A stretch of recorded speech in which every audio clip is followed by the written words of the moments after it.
assuming that Boris Johnson becomes the next Prime Minister, I understand that his conditions for serving in his government would include accepting a no-deal exit on the 31st of October. That is not something I could ever sign up to. It's very important that a Prime Minister is able to have a Chancellor who is closely aligned with him in terms of policy, and I therefore intend to resign to Theresa May before she goes to the Palace to tender her own resignation on Wednesday. I can never remember a Chancellor of the Exchequer, or indeed another senior minister, announcing his resignation live on national television. A moment, I suppose. But can I ask? It's a first, Andrew. Can I ask you, when it comes to Theresa May's final Prime Minister's questions on Wednesday, will you be sitting on the front bench or the back benches? I'll be sitting on the front bench. I intend to resign after Prime Minister's questions, before the Prime Minister goes to the Palace. And you mentioned Boris Johnson now, but what about Jeremy Hunt? Because he could possibly surprise everybody and win this too. Same applies?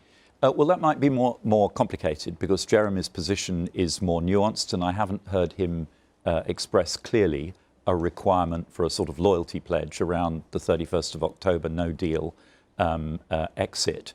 But look, all the polling, all the bookmakers suggest that Boris Johnson will win. The question is by how much. I think that is what is likely to happen, and I'm making my plans accordingly. But of course, I'll wait until Tuesday to see for sure. You're making your plans accordingly. We've seen in the paper your bags are packed. Have you effectively left number 11 for the last time? No, I shall be. I'm sorry to disappoint whichever newspapers paid however much for that photograph, but that was me heading out on Saturday morning, as I often do, to my home in Surrey, and I shall be heading back tomorrow morning with my same suitcase, and I shall be staying in Downing Street Monday night and Tuesday night. Who did you vote for in the leadership contest? I'm not going to tell you.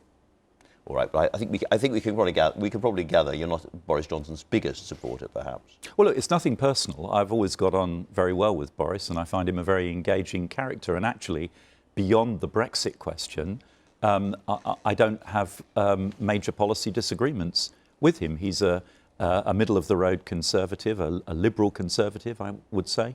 So it's simply about a disagreement on Brexit policy, and I cannot accept the idea of leaving with no deal on October 31st.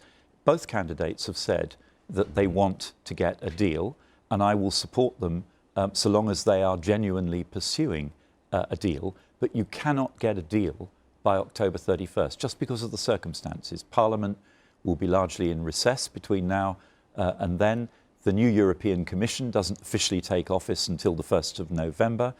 There are a whole set of events that conspire against getting a deal before 31st of October.